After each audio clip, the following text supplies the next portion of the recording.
Okay, I think all the sounds are good. Let's enter the game. Enter, we shall. We are gonna be reading Caleb's Anecdote. He has only one chapter. See my new paints?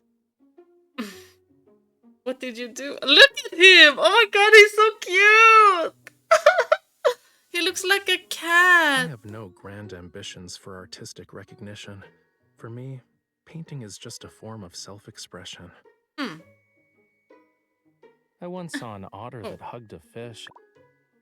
Wait. What's the That's how secret? you do it. Do you really need to get this close to tell me?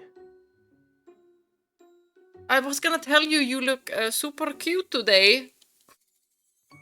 Oh my gosh, look at this!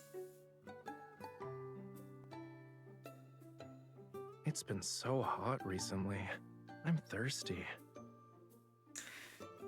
It's not been hot. You're the one who's hot. It snowed here yesterday. And we're in April. No, we're not. Not yet.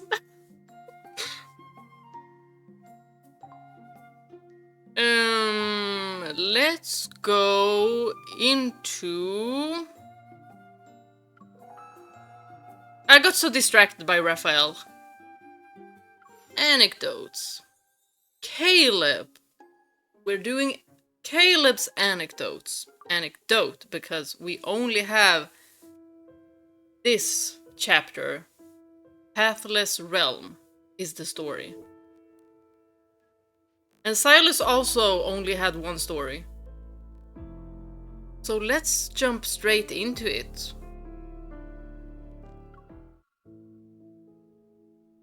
It was morning when the rain finally stopped. Caleb takes his time getting out of bed before throwing on a t-shirt. With a toothbrush in his mouth, he groggily makes his way to the mirror. Patrick walks up to him, nudges him with his elbow, and yawns. They're announcing the test schedule today. Are you nervous? From the top bunk, Gideon leans down. Please, Caleb's the last guy to be worried about anything. In 2 weeks, the Aerospace Academy will hold its most crucial graduation flight assessment. Oh, I love this music. The test will account for 50% of their final grade, and the top-ranked student will have the chance to join the Deepspace Aviation Administration as a trainee pilot. It's an unwritten tradition and everyone's dream. The training ground is busier than ever before, as Aerospace Academy students take turns entering the spherical chamber of human centrifuge the moment their names are called. Once activated, the chamber will spin rapidly to simulate the various accelerations encountered during flights in space. I feel like Caleb could have done this with his gravity evol by himself. This is one of the most critical tests for aspiring pilots. The experience at 8G is intense. Internal organs are pulled and strained, and your heart rate and blood pressure will skyrocket. Each session leaves you feeling like you've gained a new understanding of what it feels like to be inside a spin cycle. Timothy stumbles out of the human centrifuge looking like a ghost, and Patrick quickly hands him a sickness bag. Gideon and Caleb turn away in perfect sync. They cover their ears to block out the miserable vomiting sound behind them. Oh my god. Oh, I hate vomiting sounds. I hate puke. It is so gross. Ugh. Just seeing someone else puke, I'm like... Oh, I'm so sensitive. Caleb is the only one who walks out of the human centrifuge without a falter in his step. He even lazily stretches as he walks. That stubborn hair strand, flattened by water earlier, is sticking out under the effect of anti-gravity. I'm starving. Let's grab a bite to eat after class. Come on, how can you even think about food right now? To no one's surprise, Caleb ranks first in the training. Although everyone is used to his flawless performance by now, they still grumble and insist he treat them to a meal. When he was asked why he wanted to become a pilot, Caleb said that pilots earn good money and it's a respectable profession, especially since he has people to take care of. Patrick actually felt his heart ache for him at the time. Later on, they learned that Caleb entered Aerospace Academy with top marks in every subject. And one of the people he cares for is a girl about his age. She's going to become a hunter. But she's tiny, she just stands there and looks like a small cupcake. Oh my goodness! Being called a cupcake! With what frosting? I will smack you if you don't shut up. Since Chrono Rift Catastrophe, being a fighter pilot has become a profession sustained purely by passion and conviction. From the rigorous assessments to the extremely hazardous conditions, whether in aerial combat or combat missions on the ground, every aspect means you are more likely to die. The special Deepspace tunnel patrol missions brought additional challenges such as the psychological strain of extended flight hours. Few students from their class remain. Some were eliminated during annual selections, while others succumbed to their affairs and ultimately choose to leave. As a result, a course on mental health was added to the curriculum. Very good, very good. While it doesn't count for credits or is officially graded, students must complete 10 counseling sessions outside of regular training hours until they pass the evaluation. When the evaluation results are out, Caleb's mental health score is in the lowest category. It's the only subject he needs to retake, and it stands out when you compare it to his perfect grades. The issue isn't considered severe, but everyone is stunned. Did you sleep through the test, or just write your name? Even if you went to the office and recited the pilot's code of conduct, the teacher would cut you some slack. Caleb lets out a small "ah" and says, "Something came up that day, so he missed the test. It can't be helped. I guess I'll start working on it today."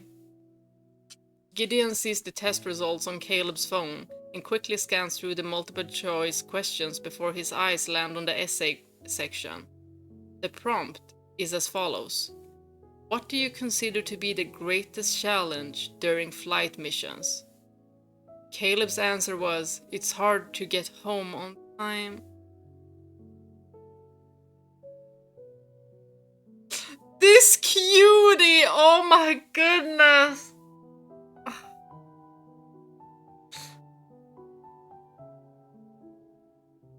Protect this man. Gideon is speechless. In the mental health evaluation column, the final result has only one line: psychological consultations are recommended. Patrick doesn't know what to say. He looks at Caleb, who's putting on his G-suit. Dude, are you twisted inside? I don't know. Maybe I lost my marbles a long time ago, Caleb replies cheerfully. No, I love this. I love this for him. You can't pass everything. That explains. The psychological test he did in the Catch-22 event. When you give, you could give items. Could give items, and there were like assessments, like an illusion mask and etc. And then there was like the psychological test.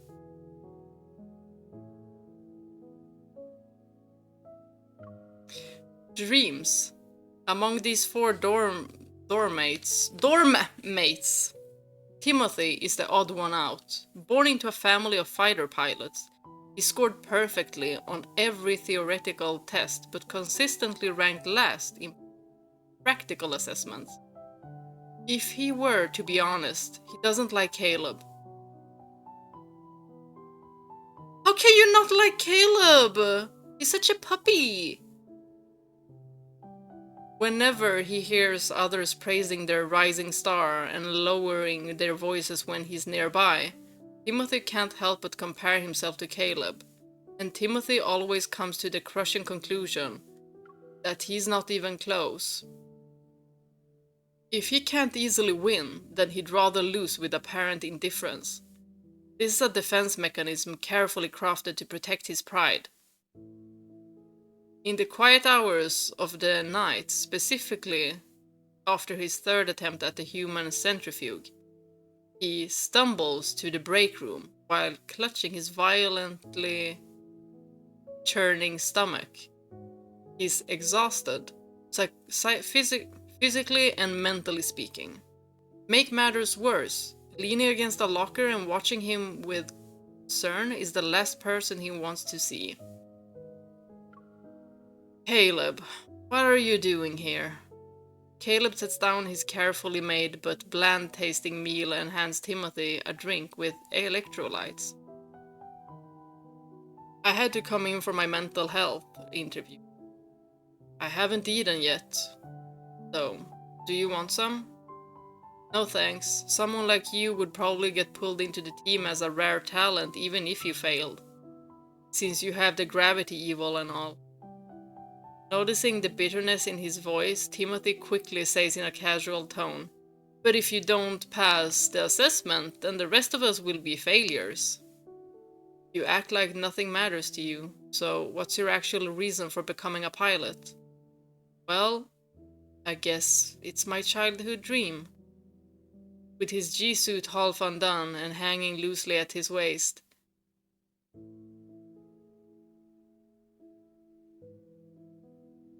Wait! Wait, I just got a mental image.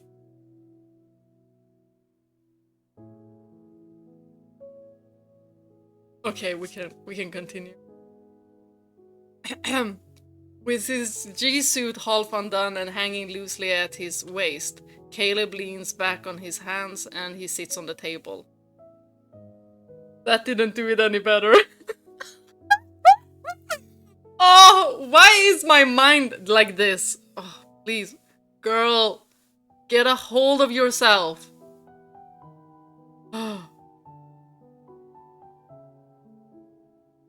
Planes can break through any barrier and go wherever you want, right?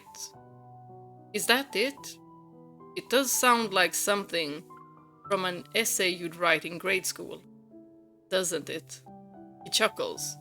That's how I feel if the Chrono Rift catastrophe happens again and the world ends. Maybe I could fly somewhere else to escape. Ah. And take MC with him? Caleb rests his chin on his hand and looks up at the blue velvet night sky with the skylight. He seems to be genuinely considering the possibility, but his casual attitude about this makes something twist in Timothy's chest. He can't quite name the uncomfortable feeling. Maybe it's just jealousy.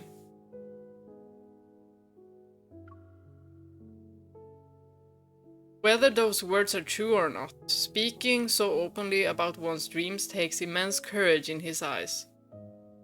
It's a privilege reserved for naturally talented winners who easily achieve their goals and aren't afraid of falling because there's no gap between their dream ends and reality. He isn't Caleb, who becomes the center of attention whenever he goes like the sun. And what that kind of star radiates isn't warmth, but rather brilliance, a blinding light in itself. Makes gloomy people like Timothy want to look away. But the sun will always be the sun, I'm pretty sure I've called Caleb a son before. Like, he's just so bright. His smile just shines up a room. But I think he has, like, still a lot of darkness inside of him that he doesn't share with anyone, and not even with MC. What about you? Caleb crosses his arms and leans forward. His expression is earnest.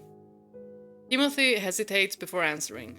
My father is a retired pilot. You know how it is, following in your father's footsteps.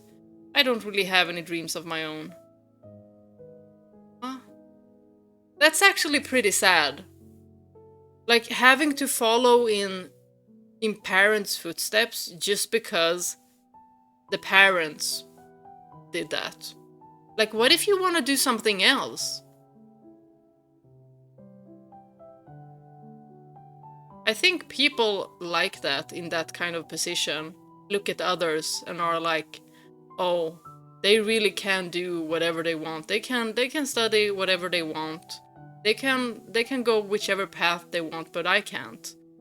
Because my father is a pilot or a doctor or...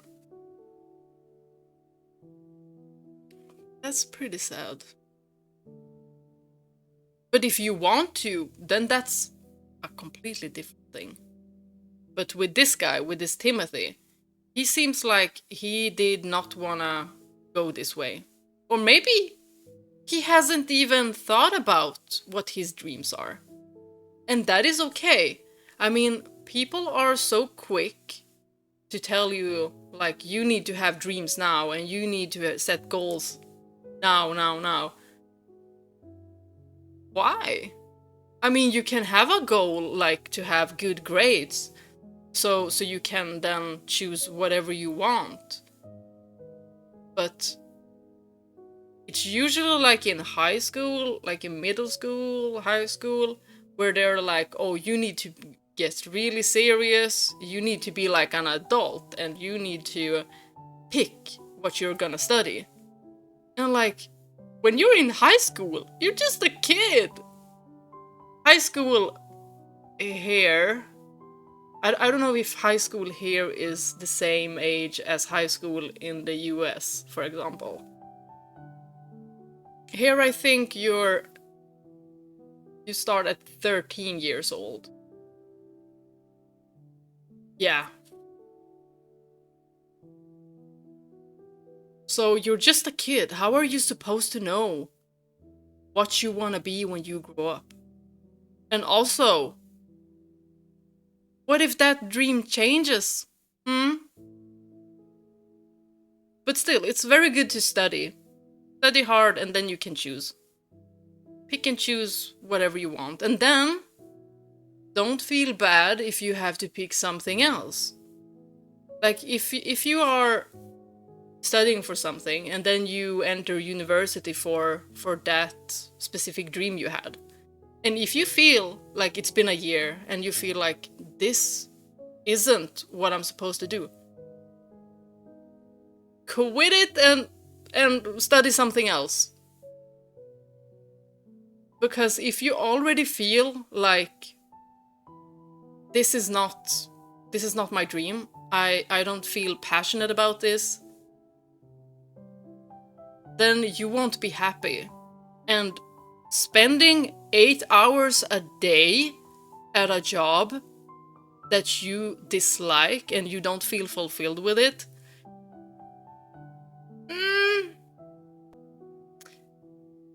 yeah, it's like wasting your time when you could be happy and enjoy your work. But then again, there could be other things that fulfill you, like colleagues, like really nice colleagues, just a good workspace, a good environment at the job. Like, there could be other things that are goals for you. So it depends. Okay, enough with the life lesson. Where was I? My father is a retired pilot. You know how it is following in your father's footsteps. I don't really have any dreams of my own. If I don't make it as a pilot, I'll try to stay and become a counselor. Or I'll just go home if that doesn't work out. Then why don't you hit the pause button in the chamber if it's not important to you? That's because, come on, the training room is still open. You want me to practice with you for a bit? Timothy instantly recoils. He's practically fleeing as he pushes open the door. No thanks. I need to head back to the dorm. 1 week later, during the graduation flight assessment, everyone in the observation room watches as Caleb, the first to enter the cockpit, appears on the live feed. The cabin door is sealed shut, and the tail, fins and flight indicator lights come to life. His headset blocks out the powerful winds and engines roar while the hissing airflow stirs up fine dust particles. After receiving clearance from the control tower, Caleb puts on his helmet with a slight nod. He grasps the metal necklace he's wearing and brings the pendant to his lips for a gentle kiss. Oh my god! That is so cute! Oh, I can't. Oh! The amount of love he has for MC.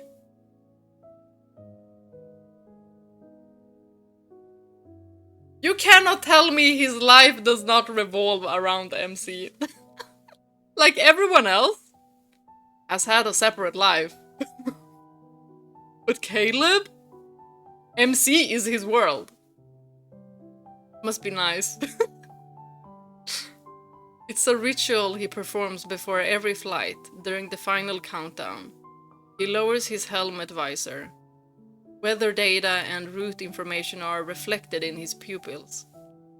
And amidst the interplay of light and shadow, his hand grips the control stick with unwavering confidence. The room falls silent as everyone waits for the countdown to end.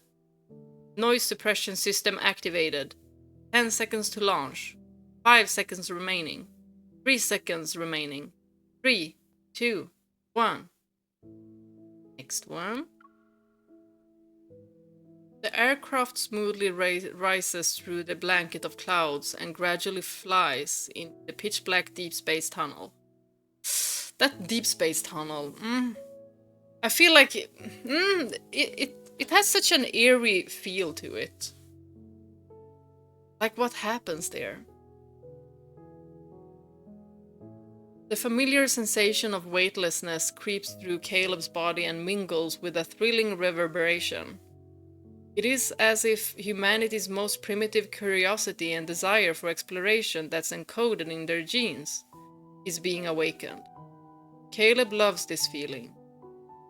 Here, he's an outsider trespassing in a world that isn't his own. Caleb recalls a lecture an old man from Deepspace Academy said that even with today's rapidly advancing technology, humans have explored less than 0.1% of the deep space tunnel. Whoa. That is something. They haven't even touched what lies at the other end. Maybe the day humanity reaches the other end of the deep space tunnel will be the day they unlock the secret behind protocore energy and the Wanderers. Scholar's words have been burnt into his memory, since they were delivered with such fervor. But Caleb doesn't care about these grand visions. His desire to become a pilot comes from himself. On the holographic map, a small section marked as a safe zone shows the aircraft's green indicator slowly pushing back the surrounding darkness as it ventures into the fathomless deep space. Compared to the safe flight zones designated by the DAA, the unexplored regions remain as large swatches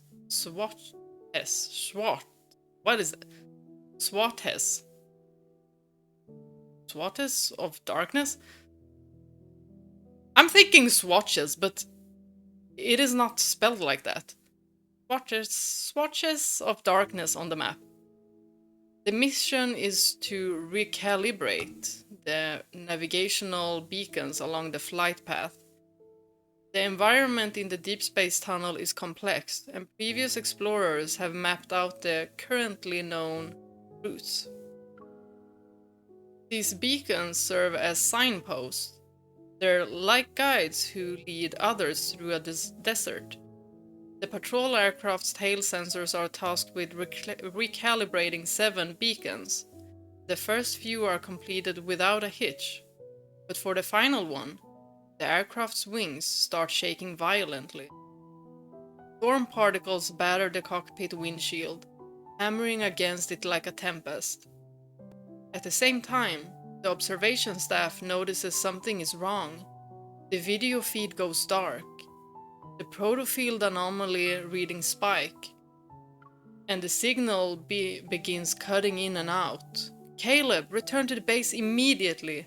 An instructor, Zaki, shouts into the communication terminal. But the comms signal is fading. It's gone after one chaotic burst of static. The green dot represents the patrol aircraft vanishes. The green dot representing the patrol aircraft vanishes from the tracker as if it never existed. When I count to 10, you can open your eyes, okay? When Caleb opens his eyes again, he sees a girl standing beneath a tree. She's not facing him, she's covering her eyes. They're playing hide and seek. He needs to find a place where he won't be found. With that thought in mind, he turns and walks into the shadows cast by a building. He knows it's the perfect hiding spot. The courtyard is completely silent as the girl finishes counting to 10 and eagerly spins around to start her search. Caleb, where are you hiding? Don't you dare use your evil! Don't you remember our promise? You'll be the hunter and I'll be the pilot. With you on the ground and me in the sky, the whole world will be ours. How do planes fly though? And if you're flying around in the sky, how will you come back down? It's like flying a kite. Someone on the ground holds the string, and once the person in the sky feels a tug, they'll fly back. When you miss me, just whisper my name in your heart. Can you do that for me? Oh my gosh!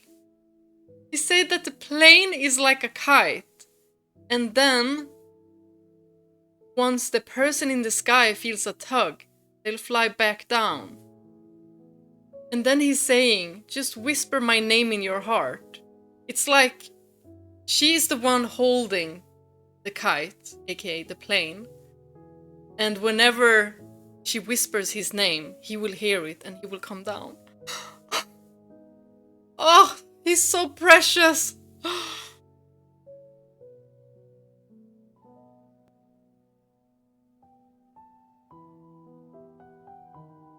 Imagine getting... Wait, maybe this was released when Caleb wasn't even a love interest. Was it? Or not? Because imagine reading this. I would have freaking cried knowing that Caleb is freaking dead. But I started when Caleb's event was ongoing.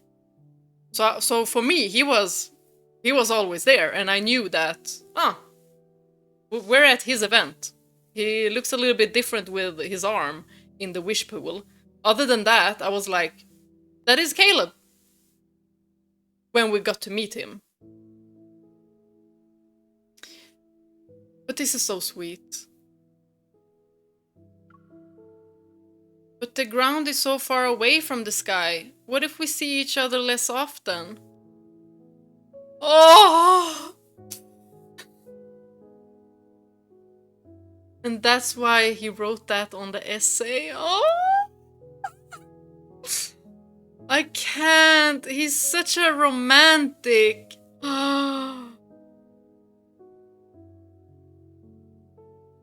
Don't worry, I'll be flying in the sky above you. I'll be one glance away.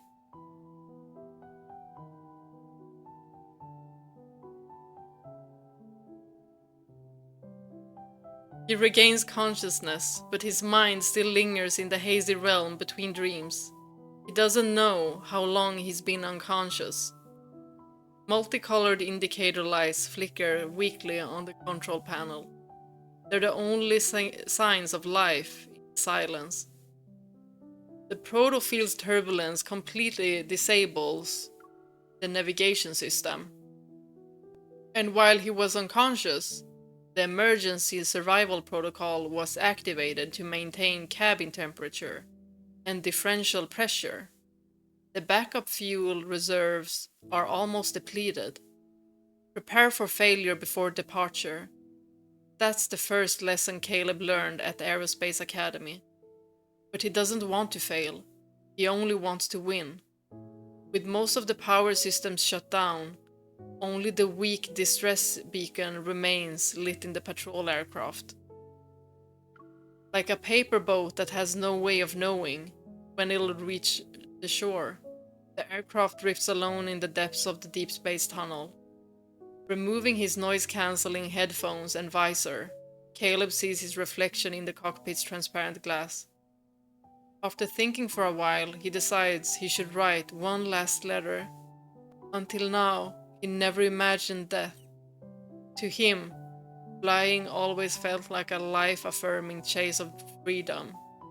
No bird imagines falling when it takes flight. But where would the paper and pen be? In the cockpit. Never mind, despite being used to it, dull pressure in his temples is becoming harder to tolerate. He slumps back in his seat, his mind drifting as he considers the chances of a rescue aircraft reaching him. Even if they can overcome all obstacles to reach this unknown location, his remaining fuel won't last long enough for them to find him. Caleb suddenly remembers his third psychological conditioning class, where the instructor discussed the meaning of death with him in earnest. When people look down from great heights, they experience an illusion of owning the entire world.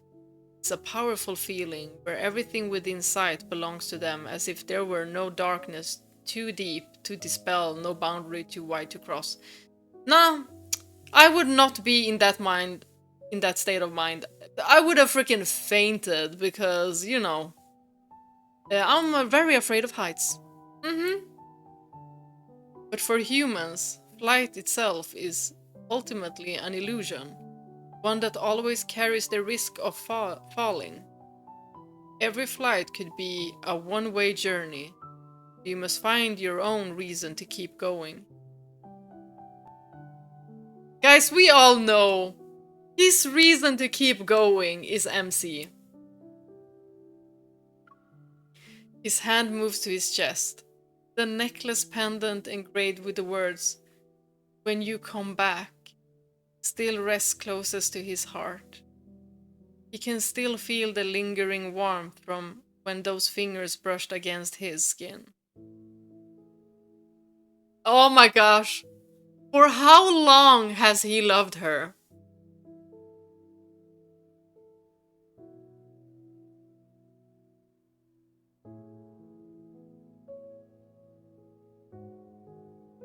Oh my gosh. This guy. Escape velocity. The rescue aircraft finally finds him on an abandoned floating island far from Skyhaven's main isle. As suspected, the flight positioning system was severely damaged by electromagnetic interference. When the rescue robots detect signs of life, they find the pilot in the cockpit. He's covered in blood, and his face is barely recognizable. The young pilot who vanished a week ago somehow made it back alive. The flight parameters from the black box are almost entirely consumed by white noise. No one knows what he's been... When is this? this must be before the explosion, at least.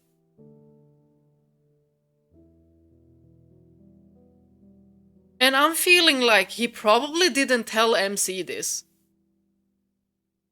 as not to worry her. The only clues come from reconstructed return flight data. It reveals that he somehow flew in the opposite direction of his intended route and crossed through the unexplored Pathless Realm. The cost was 3 broken ribs and significant lung damage. After a month of being in the hospital, his 3 dorm mates visit him.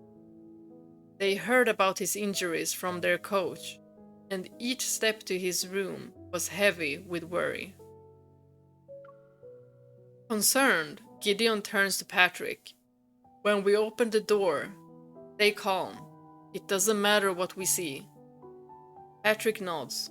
Among the 4 roommates, he has always been the most level-headed. Yet now he stares sadly at the flowers in his hands.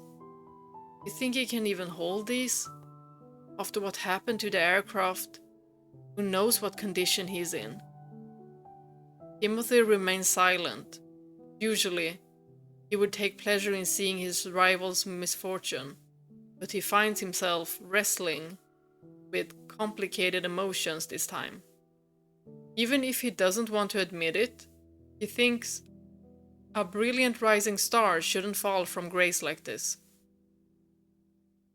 Behind them, the wind pushes open the half-closed door and carries their voices into the hospital room. The rehearsed solemnity awkwardly ends as Gideon takes the lead and steps inside.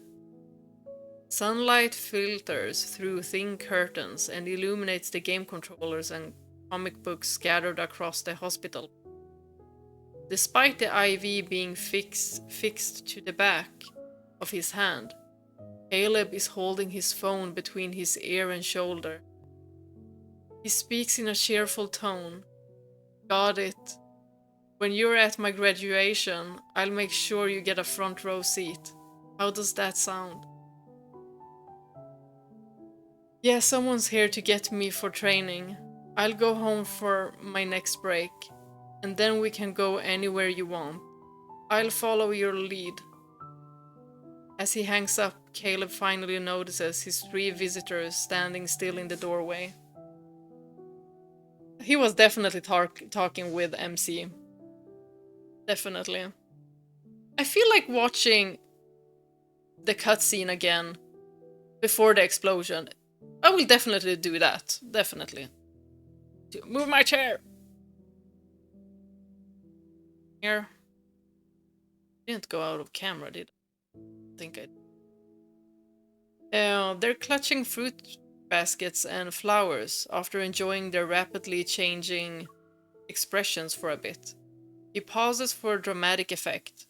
With false sincerity, he asks, "What's wrong? Do I have a terminal illness now?"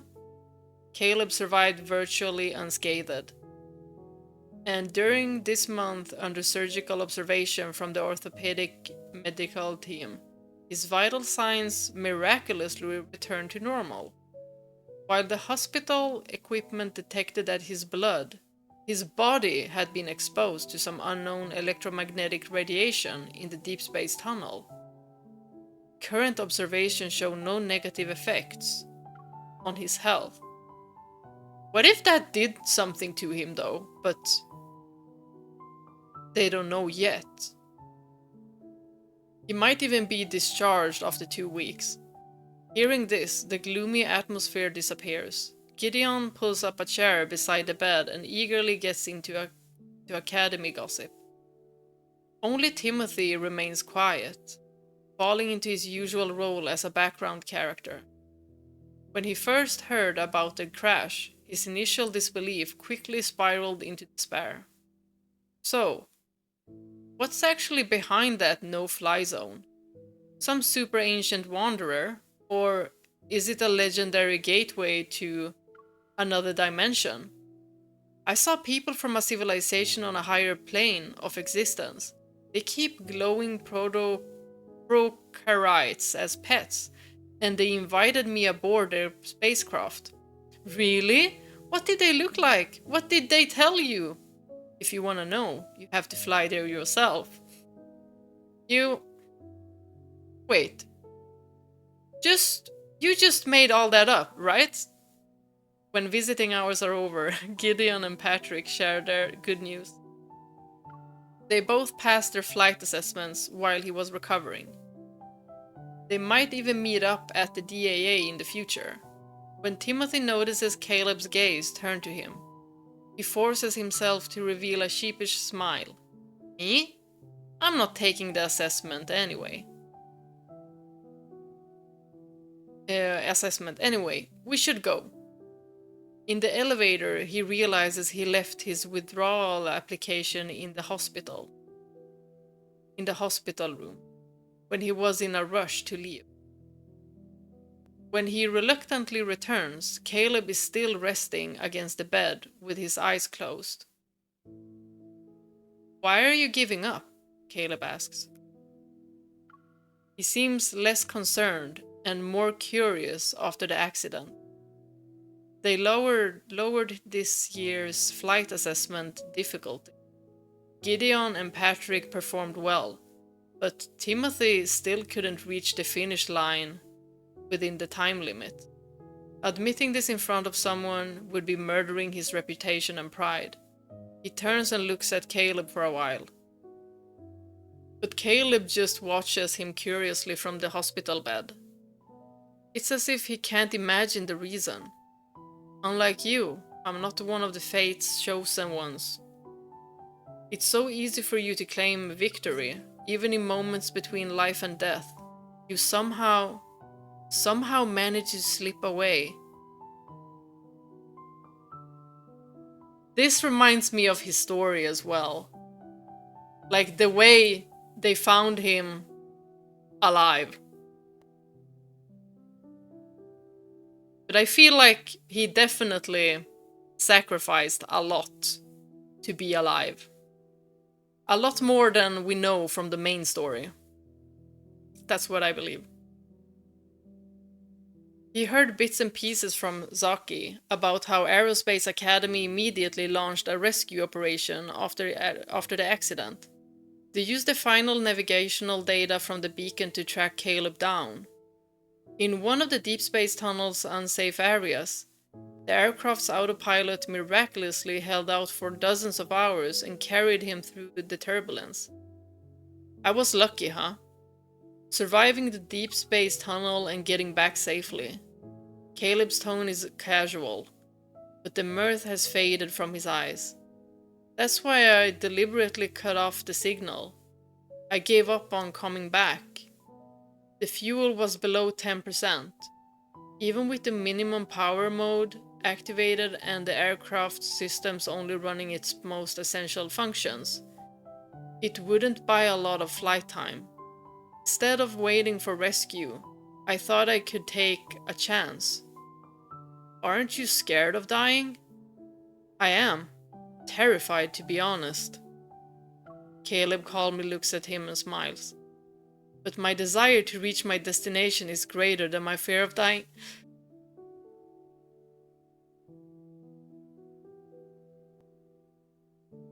Oh no! Don't cry. Don't cry. Don't cry.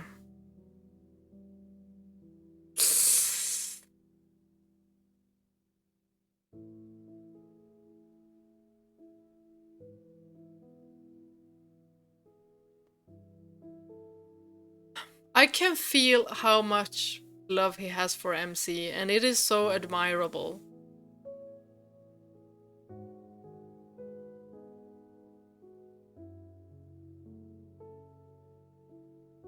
I'm trying not to cry.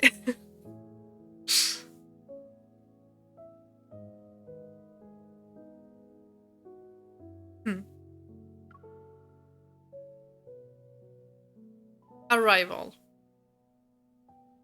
See you after our break then. Bye. His friend's voices pull Caleb back to reality. Gideon and Patrick had already run to the train. They wave at him through the window. At the same time, the train to Lincoln City appears near the opposite platform. He lowers his eyes to the message draft pinned to the top of his screen. I'm back. After thinking about it, he slowly taps the backspace key. He can't explain why, but imagining her reaction when he suddenly appears before her is enough to make him smile. Oh my gosh! Well, look who it is! Josephine's boy is back! Caleb, take some fish with you, it's on the house. Caleb, we need someone to be the master of the household when we play pretend. Do you want to join us? Caleb declines the neighbor's invitations with a smile. As the sun sets, footsteps and voices grow soft and languid before melting into the dusk. As his key turns in the lock, the warm, familiar scent of home hits him. He enters the living room and goes upstairs. As expected, her room is the only one with the lights on. Past the slightly ajar door, he finds her asleep at her desk. She's surrounded by a half-wrapped gift and unused ribbons. One card reads, "Congratulations, you passed the selection," while another says, "It's okay if you didn't pass." Oh my god, this is so cute! Oh. Caleb unconsciously smiles at her carefully written words. In the dimly lit room, sunset's light filters through the curtains. Light and shadow alternate as they cross her profile, and he's reminded of dusty piano keys. He slows his breathing and footsteps. Ever since the accident, his symptoms of dissociative amnesia have become more pronounced. Wait. He's been losing memory?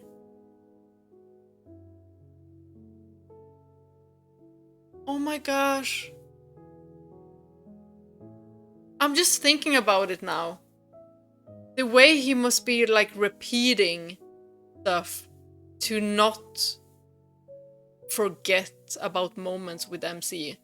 That's what I'm thinking. Like he keeps repeating stuff about MC to not forget.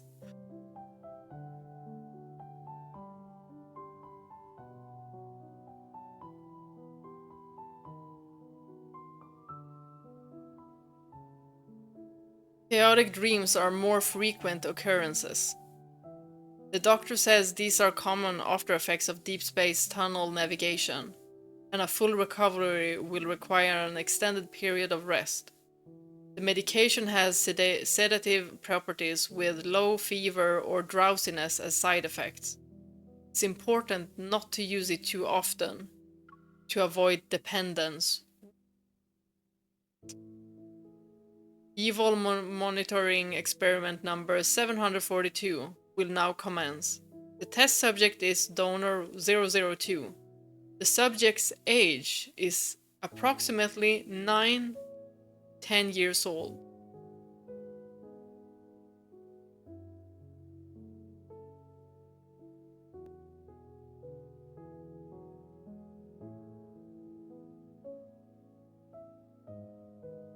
Wait.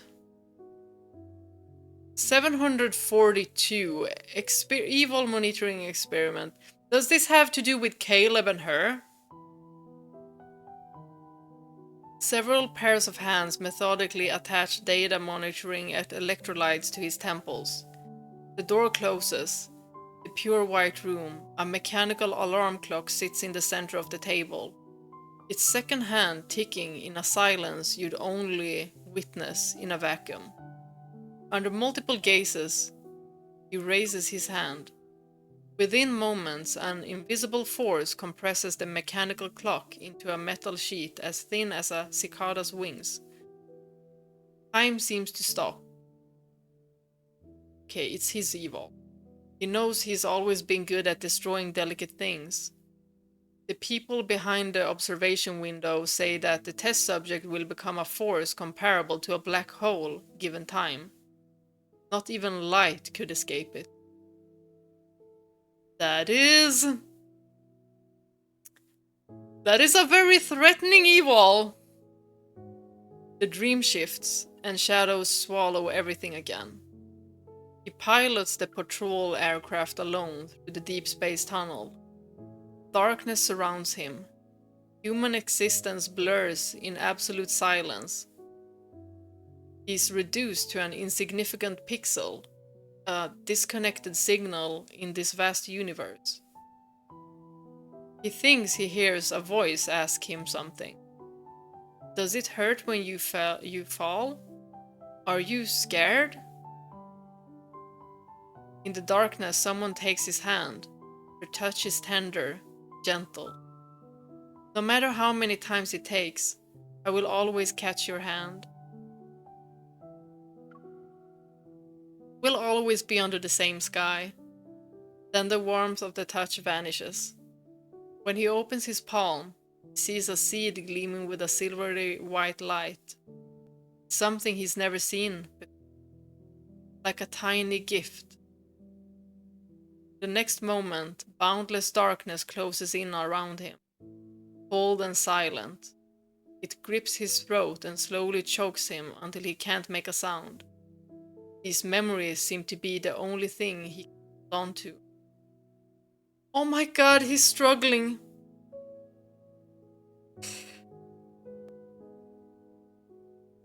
The painkillers are wearing off. This isn't the first time he woke up from those chaotic dreams, and these episodes have become more frequent since his return. He massages his throbbing temple and looks outside. It had started raining at some point. The door to the room adjacent to his is slightly open. Caleb goes in and sits by the headboard. He watches her sleeping face for a long time before taking her warm hand. His fingers slowly intertwine with hers. He firmly holds her hand and wonders if their tightly woven palm lines are the thread that had pulled him back.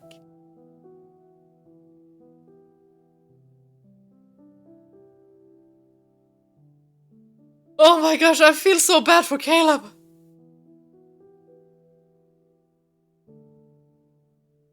And under the eaves, newly hatched birds in their nest raise their tiny feathers against the wind.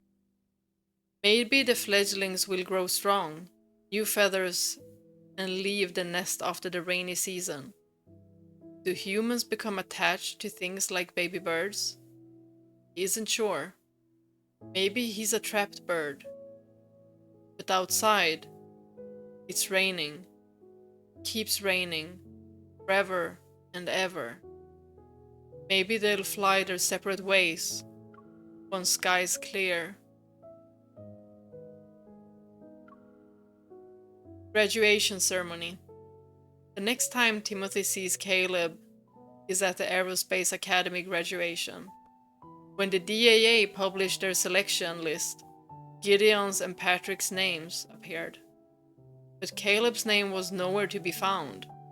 He only appeared at the bottom of the follow-up list as an alternate candidate with a requirement of a secondary flight assessment. Timothy thinks this must be a devastating failure for someone who's used to being first. Maybe it's even humiliating. The wide-angle lens captures the crowd in the plaza. They're under a sky where clouds flow like water and the blazing sunlight shines. Caleb stands in his official pilot's uniform. He's holding a bouquet of pale blue flowers and smiling at the camera. Wherever he goes, people's gazes follow him with admiration or envy. Their voices drop below a whisper at his name. His eyes stay fixed in one direction, and his gentle gaze holds whoever he's looking at as if they're precious.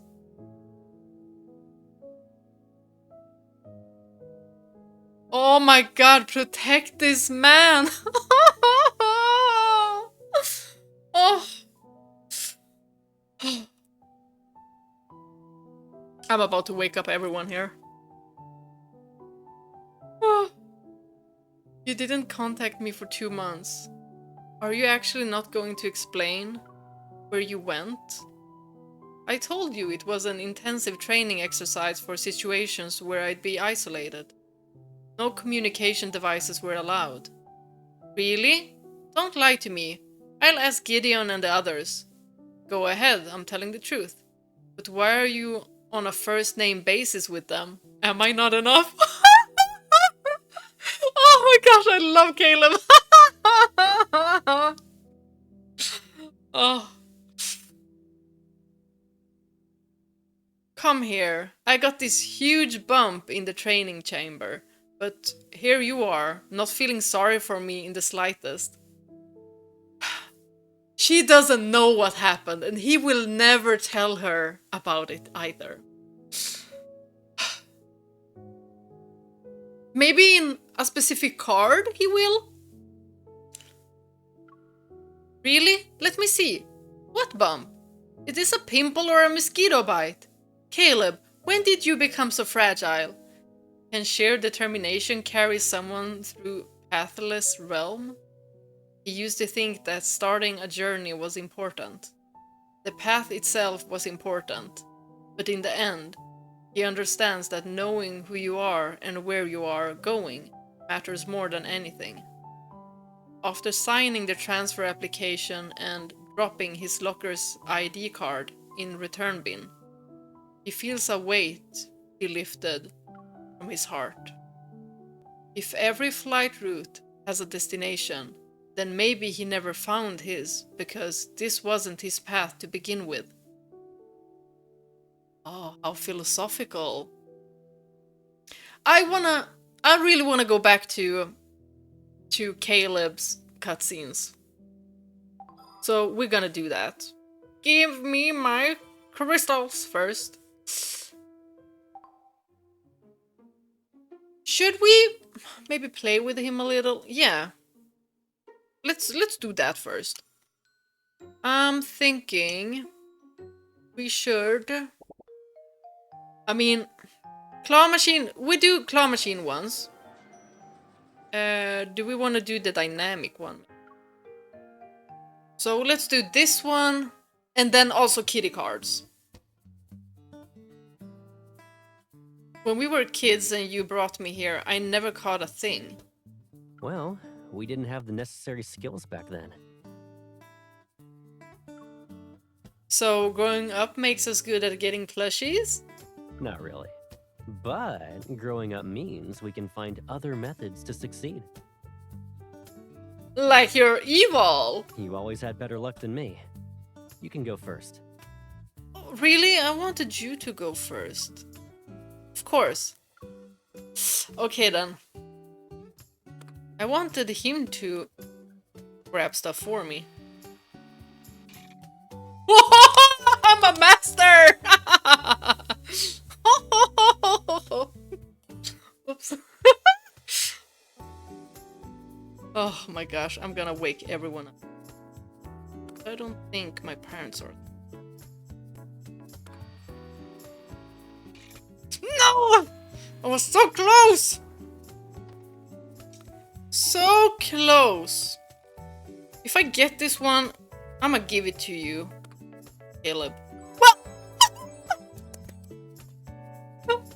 He used his evil!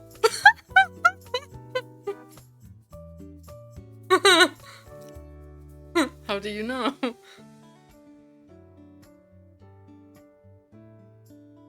Because they'd melt before they get anywhere.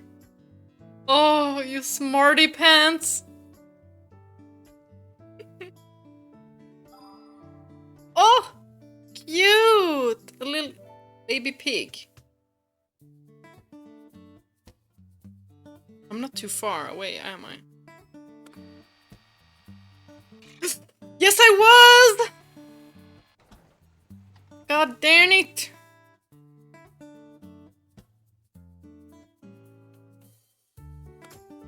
It's okay. What? What the? Caleb, it's not working!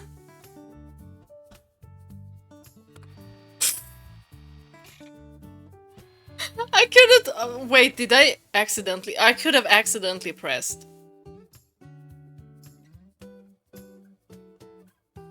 Even though they're small, getting them feels like you've won big. Yeah, it's like rescuing a hostage. When you put it that way, something feels off. Shouldn't you feel even better, though? Maybe I do. Banana boat. Okay. Ooh, and now kitty cards. Should we do advanced? Yeah, I think let's do advanced against Caleb. And then I'm gonna go to the cutscenes. But I'm gonna have to connect it again. Connect the phone again, because I wanna go landscape mode instead of portrait. Oh! Can see who goes first with rock, paper, scissors.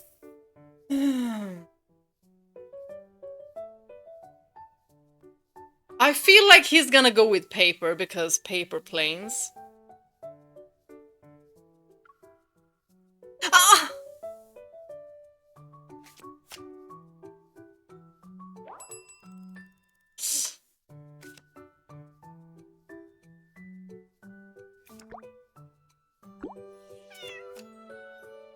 Say 2 number cards. Oh, you bet I will.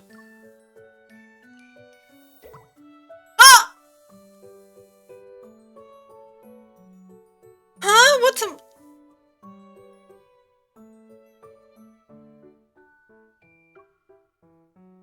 What did he do to me? You can play... Aha! Aha! I thought he did something. I was like, what?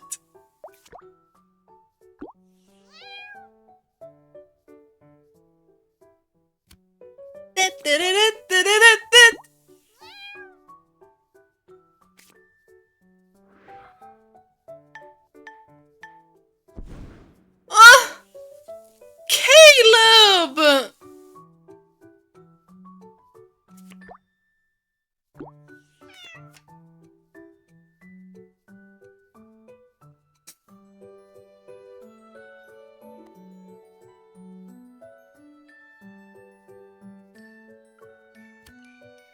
Might as well.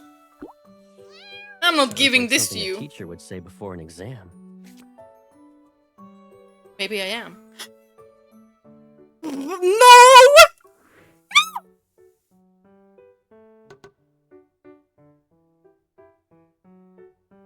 I don't know if it was too...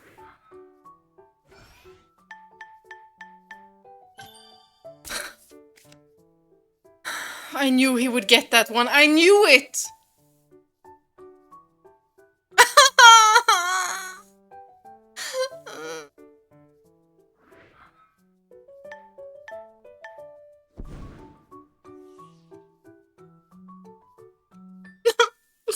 Caleb!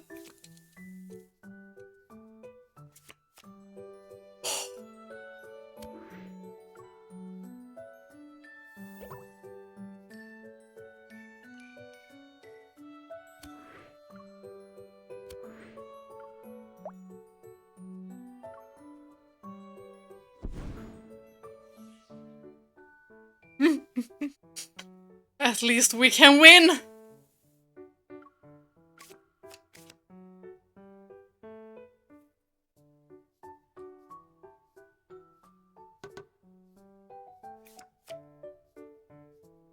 Change its color. Do you even want to do that?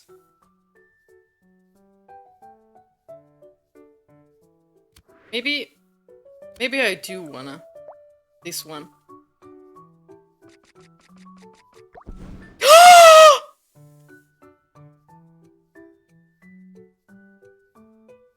Please let it be my turn!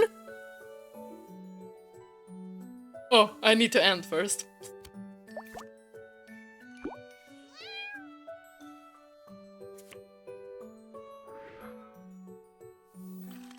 I don't care! I have 16 points!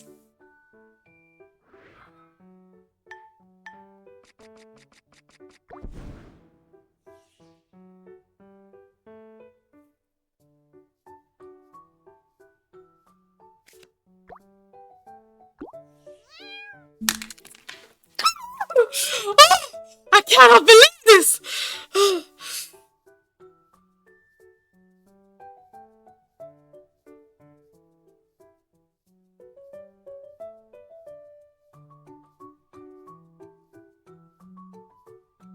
I don't feel like playing no more.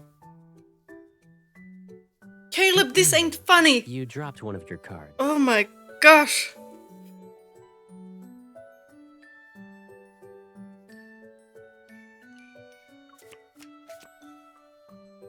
I'm not gonna win! Greedy kitty, I don't care! That was a 1! I need a 6. The ordinary one.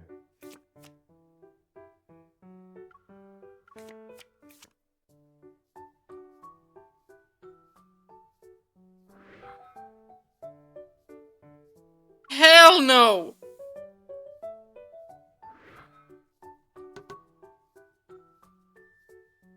It's my turn! Caleb! Caleb!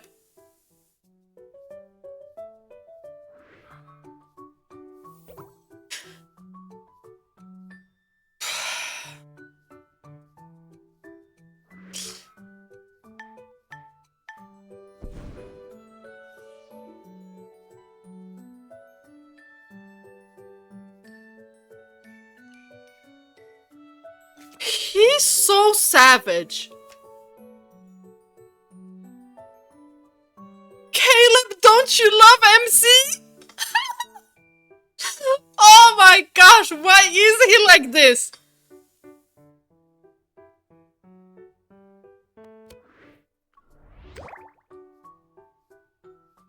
I'm not even gonna win.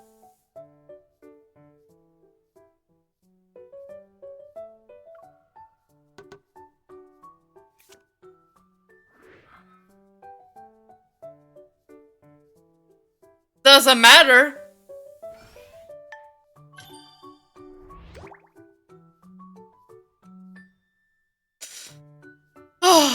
The unremarkable and boring one. He probably got a green one.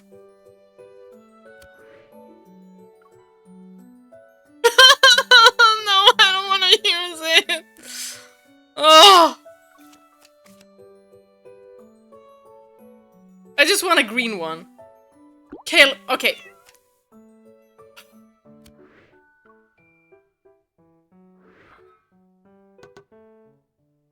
Wow. He's roasting me. He's... Oh, I don't wanna... Oh, Caleb, Caleb, Caleb.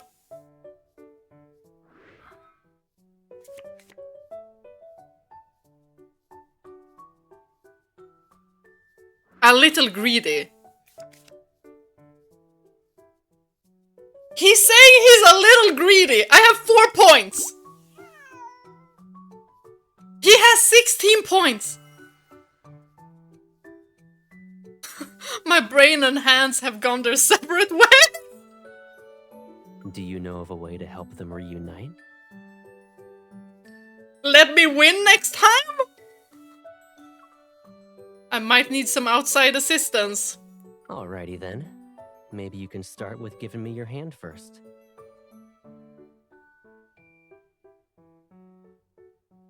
I'll listen to their grievances, then I'll help you smooth things over. Caleb, you destroyed me. You showed zero mercy. Zero mercy. And how he got demolished like 4 times. I am such a bad loser.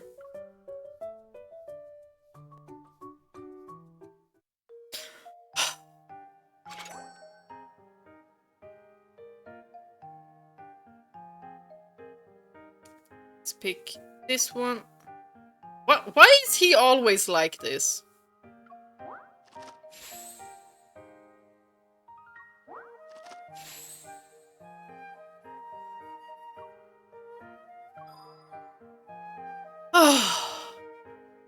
I thought he was gonna go easy on me. I thought the first time was a fluke. Caleb, you know what I'm not getting for you? A new outfit. Hold on, let me check what he's wearing today. I always have Raphael on my screen. Wait, maybe I don't... Let him decide. There we go. Recommend. There we go.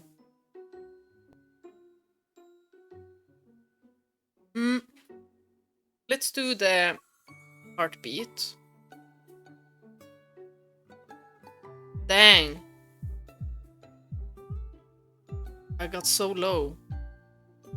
I never get this low. Definitely something with Caleb. I'll tell you directly. Oh, I know you will.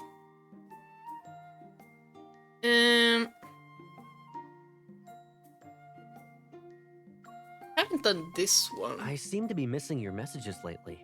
My bad. I should give you my schedule in advance. Yeah. I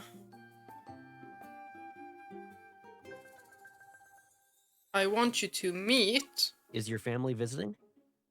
Or are they your friends? My family or my friend?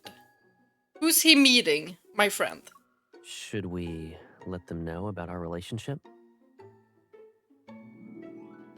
You can improvise! Oh, yes! Alrighty then. I'll just be myself and go with the flow. I hope I'm not interrupting your get-together. Hello, I'm Caleb, her friend of a friend she gets along with. I'm pretty sure that's how she used to introduce me. I actually have something I'd like to say to you. I hope it doesn't sound too formal. I really want to thank you guys from the bottom of my heart. You've been by her side and kept her company through thick and thin. I've been gone most of the time, and it's thanks to you that she could be happy when I'm not around. I also hope I can learn from your humor and kindness. That way, she will always be this happy when she's with me. Nah, I will actually record only that and send it to my friend. Someone who has no clue about this game. He's gonna be like, yep, this is so you. Because it's my best friend. You did great! Hopefully they'll stop complaining about how overprotective I can be. You can be overprotective. Was I talking too fast? That wasn't nervousness, you know. I was just happy. Yeah, I believe you.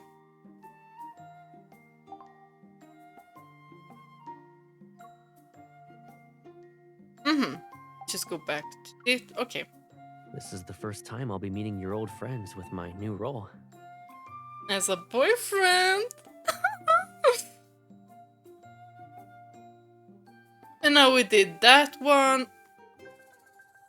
Alright, tell me about this grand plan that's brewing in your little noggin. We are gonna be working out. I have to be in tip-top shape for the fleet when we're deployed. And I also need to be ready for a workout when I'm with you. Okay. Because I need his outfit. If you do this like for 30 days. Will 5? If 5 Comfort is minutes, key when it okay. comes to sportswear.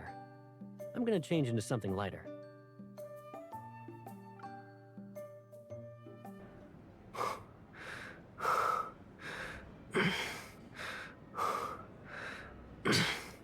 I guess I'll just be waiting here for 5 minutes.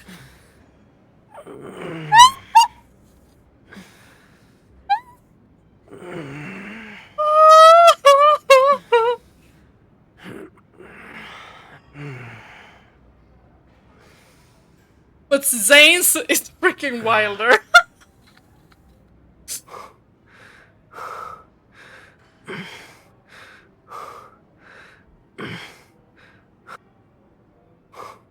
He's rather loud, isn't he?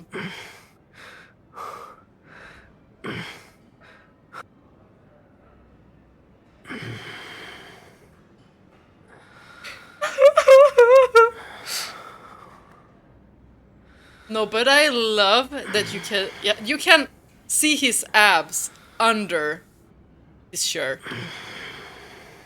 I love it. I can see like the contours. This is actually really difficult. What kind of shoes does he have? Okay. I can't really get a good look. Wow. Look at these legs. Caleb! Wait.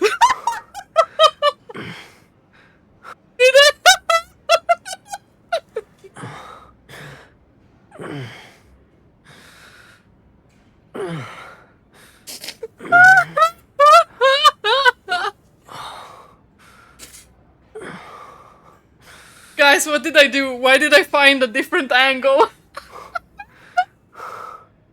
But look at that bubble butt. I was just gonna... Oh! Wait, yeah, I've seen this. That... When the time goes, they, like, sweat. See how his arm glistens? Okay, I'm gonna have to wait these minutes out. And... we'll be doing the cutscenes. And I need to go into landscape mode.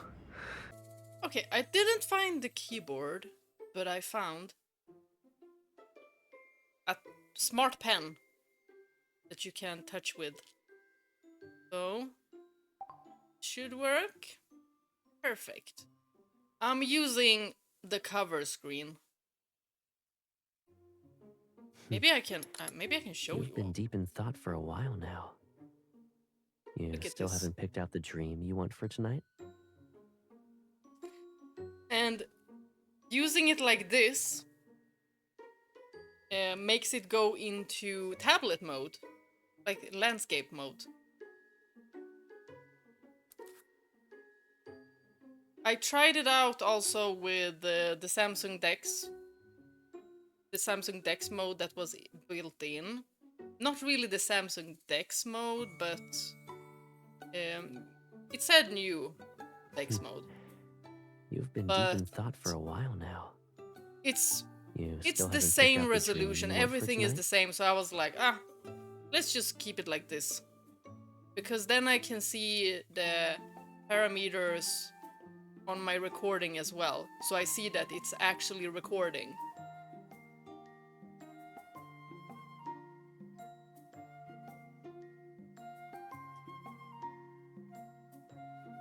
Come on. Darn it. It goes much better when I'm actually using the keyboard. But now I will use my finger.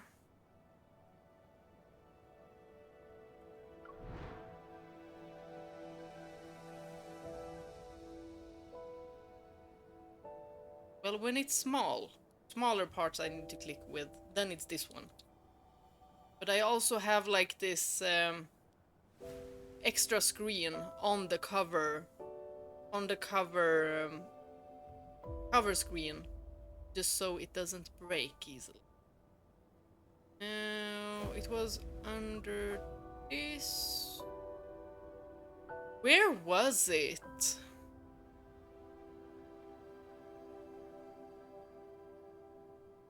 Under Twilight? Could it be?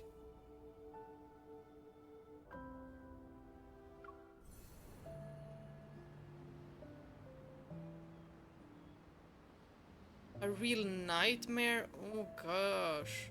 family within reach. Maybe.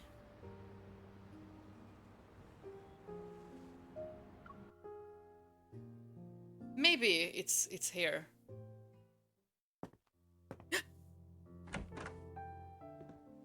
Grandma, I'm home. Ah, sweetie. You haven't been visiting often since you became a hunter. Did you miss me? Of course. Something smells good. Is it roast pork? Oh, I've learned how to cook a new dish. Would you like to try it? What happened to the pipsqueak who wouldn't even pour me a glass of water? Work has changed you. I should have talked you into becoming a hunter sooner. Caleb? I thought I wouldn't see you until tomorrow at least. What's wrong with coming home early to spend some time with you and Gran? Wash your hands. Let's eat. He's such a sweetie. How's your health, Grandma? Still getting headaches? Oh, it's normal for people at my age to get them. I'm already used to it. I'll be fine as long as I take my medication. But didn't the doctor say you should be hospitalized for observation? Are you sure the meds will be enough? Oh, I just got out of the hospital. It's too crowded and noisy, and that won't help with my migraines. Already a worrywart? You can rely on me to handle the family stuff. I've submitted an application form for a long-term care ward. It's safe, quiet, everything's been taken care of. Wait, when did this happen? And why didn't you tell me? Oh, Caleb, a decisive man as always. I didn't know about this either. If I need to stay in a hospital, you should visit me, all right? You can talk with Zane, have lunch with him too, perhaps. Well, he's really busy, so... Even the world's busiest guy has to eat. I haven't seen him in a long time. We should invite him over for dinner, right? And we can kidnap him if he refuses. Here's a message from...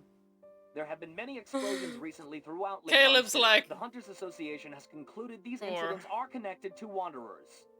So far, 22 have been wounded. But like the grandma is definitely shipping her with Zane. Explosions, huh?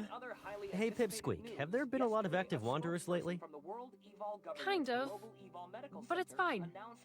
Lincoln has us. The Deepspace hunters of today know what they're doing. Well, even so, you shouldn't push yourself too hard, my dear. And be sure to be careful during your missions. I know. But I'll be fine, Grandma. My evil works well against wanderers. Besides, missions are often done in pairs. If we get hurt, we have backup. Even if that's true, your safety is always the #1 priority in whatever mission you take. Your evol is great, I'm not arguing that, but who's to say it'll protect you all the time? Huh? There are wanderers in the neighborhood? Weird. I need to check it out. Grandma, Caleb, something's going on outside. I'm gonna take a look. Be back soon, promise. Hey, wait up. I'm coming with you. He's like, sounds like trouble. I need to come along. Of course. I can't stop now. I can't stop. Caleb, what kind of hunter lets their childhood friend tag along to work with them? I'm not tagging along with you, Pipsqueak. Just heading to the store for some vinegar and whatnot. All right then. Well, we're just about to turn the corner. Go to the store and pick up your vinegar. Oh, and another thing. Better not walk out and start following me when my back is turned. Yeah, secret mission, blah, blah, blah. Can't let unauthorized personnel in on the details. Hurry up and go already. Also, I want some snacks. And fruit. Take all the time you need. Oh my gosh. I I sense love any their fluctuations. interactions. I'll just walk It's around so for a bit. cute.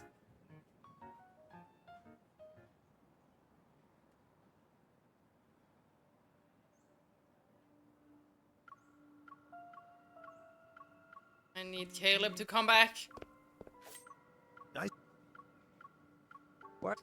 Caleb, get back here! Well, I can really spam. Did you find any big bad wanderers? The fluctuations disappeared. Probably a false alarm. A false alarm. Caleb, what are you... If it really was, then what's this? Oh, I was petting a cat, Got and... scratched by another stray cat, huh? I think maybe I should go find that cat so I can avenge you. Caleb, don't. Come on. Grandma's waiting for us back at home. He knows that it's not a cat.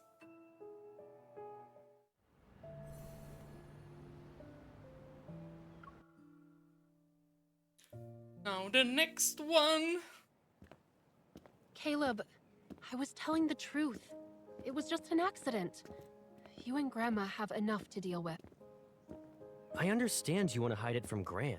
We've caused her enough trouble since she brought us up together. Now that she's older, it wouldn't be a good idea to make her anxious. But why do you have to hide it from me? Can't you trust me now that we're all grown up?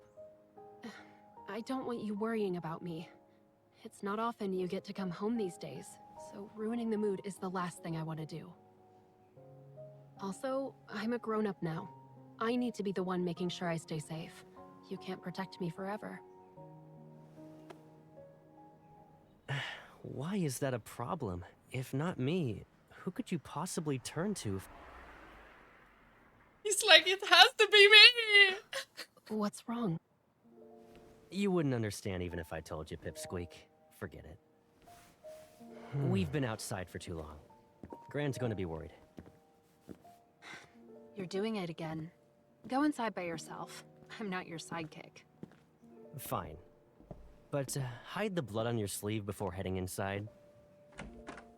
Since you're a grown-up now, I won't cover for you this time.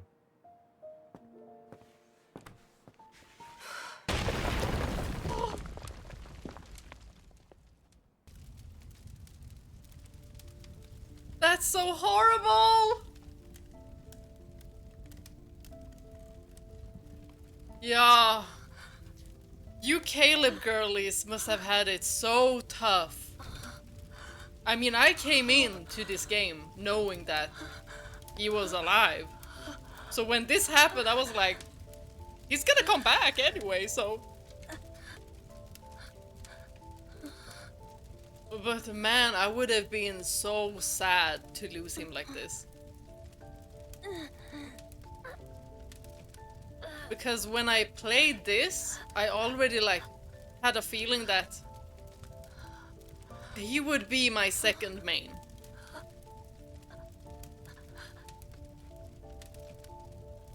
When you come back.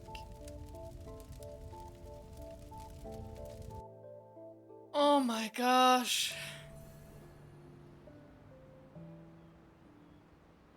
Caleb, Caleb, Caleb. Come on. Ah! It's because I have this thick glass on it. I usually remove it because it is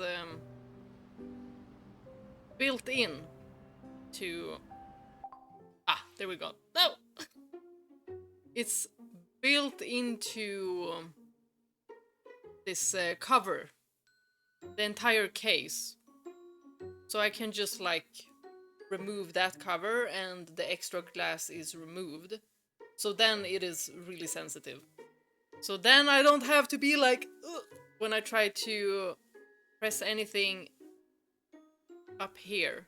Because that's where it's the hardest to press. Otherwise here is fine.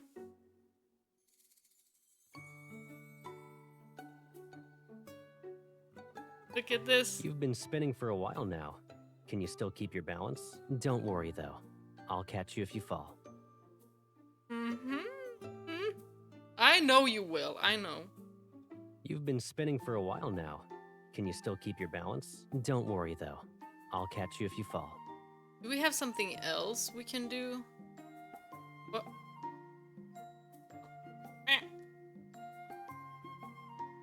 Okay, finger. There we go. Next time, I'll have my keyboard when I do landscape mode. At least in this room with this setup.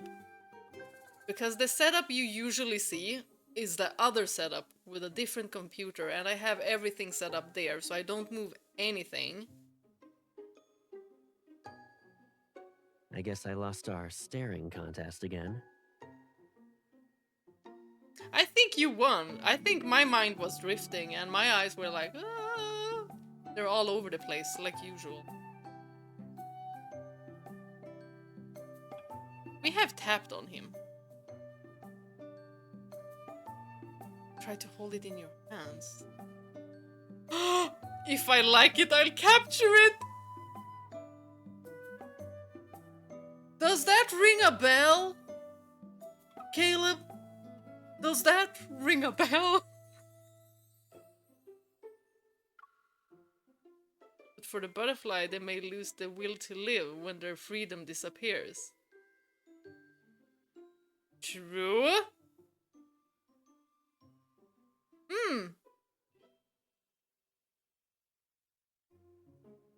What should we do now?